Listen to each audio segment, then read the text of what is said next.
The world has dreamed of the day flying cars will become a part of daily life. And despite many attempts, that day hasn't come. But we might not have to wait much longer. Advances in battery and electric propulsion tech have enabled entirely new types of aircraft to take to the skies. Startups Joby, Archer, Vertical, Lilium, and more are developing eVTOLs, electric vertical takeoff and landing aircraft, with the vision of making air taxis a reality. The vehicle of the future, the Tesla meets Uber of the air, where we can redefine human mobility.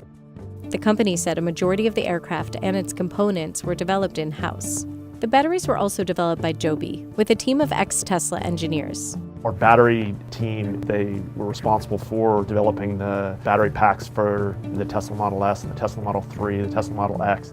Use our app or the Uber app to book a seamless multimodal journey from door to door. 안녕하세요. 제이디드 월드입니다. 에어택시 기업들이 많아도 너무나도 많습니다. 하지만 투자자 여러분들이 주목할 기업은 두 가지 정도로 나누어지는데요. 조비와 릴리움입니다. 최근에 조비가 5가지 인증 절차 중에서 스테이지 2까지 클리어를 했다라는 소식을 전달해 왔는데 조비조차도 아직까지 많은 스테이지가 남아있고 이 모든 것들을 다 통과하고 나서 본격적인 게임이 시작이 된다라는 것이죠. 그렇다면 현재 에어택시 사업에서 가장 큰 문제점으로 반드시 해결해야 될 3가지 요소가 있습니다.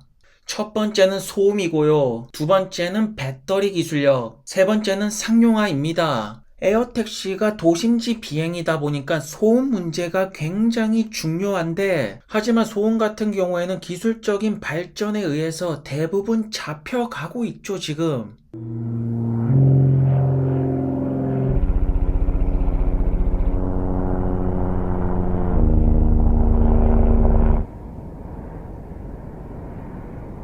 그 다음으로는 배터리 패키징 기술력이 어떠냐에 따라서 기체가 얼마나 가벼우냐에 따라서 항속 거리가 지금 달라지지 않나요? 에어택시 사업에 있어서 항속 거리가 왜 중요하냐면 도시와 도시 간에 이동을 해야 되기 때문에 항속 거리가 제대로 나오지 않는다라면 이것을 사업화로 이루기가 굉장히 힘듭니다. 규모의 경제화로 만들려면 항속거리는 높으면 높을수록 유리한데 현재 조비가 보여주는 것이 한 번 충전에 150마일, 240km 정도가 가능합니다. 그렇기 때문에 당연하게도 UAM 시대가 오면 조비와 같은 기술력 탑 기업이 먹혀 들어갈 수밖에 없습니다. 엄청난 주가 상승은 당연히 올 것인데요. 그렇지만 조비보다 난이도가 한 단계 더 높은 그러한 기체를 만들고 있는 기업이 있습니다. 독일의 릴리움인데요. 항속거리 역시나 150마일 정도로 굉장히 훌륭하게 나오지만 투자자 여러분들의 입장에서 봤을 때 결국 어떠한 기업이 흑자 전환으로 가장 빨리 들어가고 상용화가 누가 가장 빠를 것인가? 조비가 단연코 원탑이라고 밖에 말씀을 드릴 수밖에 없는데요. 하지만 릴리움이 기체 상용화에만 성공을 한다라면 확실하게 조비보다 훨씬 더 뛰어난 기체일 것입니다. 그렇기 때문에 언론 매체에서는 조비와는 다르게 릴리움이 eVTOL 시장에서 럭셔리 마켓을 노리지 않을까. 그렇지만 기체 상용화가 이루어지고 난 뒤 서비스 시작이 들어가고 나서부터 릴리움은 조비를 따라갈 수가 없습니다. 왜냐하면 우버가 버티고 있기 때문인데요. 조비의 서비스는 우버 앱을 통해서 대중들에게 선보이기 시작할 텐데 이미 우버가 구축하고 있는 망이 굉장하지 않나요? 그렇기 때문에 조비의 서비스는 그 어떠한 기업들보다 빠르게 이 사회 속으로 교통체제로 침투해 올 수 있는 그러한 조건을 갖추고 있다라고 생각을 합니다. 거기다가 에어택시 사업 같은 경우에는 이착륙장이 반드시 필요합니다. 이거 인프라 까는 거 생각보다 엄청난 돈이 필요할 것인데 사우디 자금을 비롯해서 토요타, 우버, 인텔이 버티고 있는 조비가 이러한 면에서도 굉장히 유리할 수밖에 없다라는 점인데요. 그렇기 때문에 기술적인 부분, 돈적인 부분, 상용화를 가장 빠르게 시키는 부분, 본격적으로 사업이 시작됐을 때 그것을 확장시킬 수 있는 부분, 모든 것을 종합적으로 따졌을 때 에어택시 분야의 퍼스트 무버 이점을 가져올 기업은 조비라고 말씀을 드리고 싶습니다. 현재 한국에서는 UAM에 대해서 그다지 큰 관심은 없습니다. 대부분의 애널리스트 여러분들은 UAM에 대해서 커버를 안 치고 있고 유일하게 제강이 형님만이 UAM 에어택시에 대해서 계속해서 말씀을 하고 계십니다.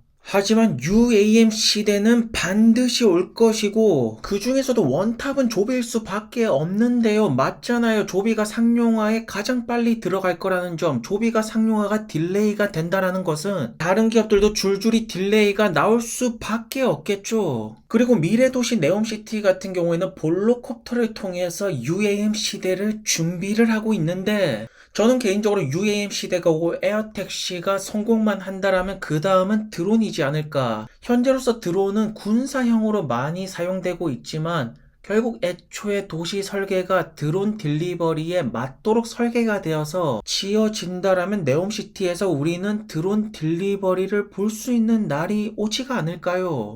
하지만 아무리 조비라고 해도 그냥 낙관적으로만은 볼 수가 없습니다. 애초에 상장할 때는 목표가 2024년 상용화였는데 이것이 2025년으로 미루어진 만큼 역시나 한 번 더 미루어질 그러한 리스크는 당연히 존재를 할 것이고 현재 스테이지 2까지는 아름답게 클리어가 되고 있지만 스테이지 3, 스테이지 4에서 어떠한 결함이 발생을 할지 어떠한 사고가 터질지 그 누구도 확신을 할 수가 없다라는 리스크가 가장 큰 문제점이 아닐까 싶습니다. 그렇기 때문에 아무리 공격적인 성장주 투자자 여러분들도 지금 시점에서 조비에 풀 베팅을 한다. 생각보다 쉽지 않은 결정입니다. 그래서 제가 생각하는 조비 진입 타이밍은 스테이지 4가 클리어 되는 순간 이때부터는 본격적으로 집중 투자가 들어가야 되지 않을까. 왜냐하면 스테이지 4까지 클리어가 되고 나면 이때부터 많은 언론들에서 주목하기 시작할 것이고 주가는 이때부터 솟아오르지 않을까. 그래서 이미 조비라는 기업에 확신을 가지고 투자를 하신 분들은 쭉 밀고 나가시면 되고 아직까지 확신이 안 드시는 분들 진입 타이밍은 스테이지 4가 클리어 되는 순간이라고 말씀을 드리고 싶네요.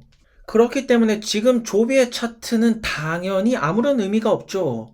물론 고점 대비 굉장히 많이 떨어진 감은 있지만 조비가 UAM 시대의 첫 번째 퍼스트 무버가 된다라면 조비의 주가는 20배, 30배, 100배 엄청난 상승을 이룰 수 있는 굉장히 매력적인 성장주 투자라고 저는 말씀을 드리고 싶습니다. 그렇기 때문에 지금 당장 다음 주, 그 다음 달 주가가 올라가냐 마느냐가 중요한 것이 아니라 UAM 시대를 열 수가 있냐 없냐. 결국 그 시그널은 스테이지 4가 클리어 되는 순간 완벽한 확신은 스테이지 5가 클리어 되는 순간에 여러분들에게 올 것입니다. 그래서 종합적으로 에어 모빌리티 시대에 여러분들이 베팅을 하고 싶다. 그렇다면 주목할 기업은 그 어떠한 기업도 아니고 단연코 조비라고 볼 수가 있겠죠. 오늘도 영상을 시청해 주셔서 감사드리고 좋은 하루가 되시기를 바랍니다. 그럼 들어가세요.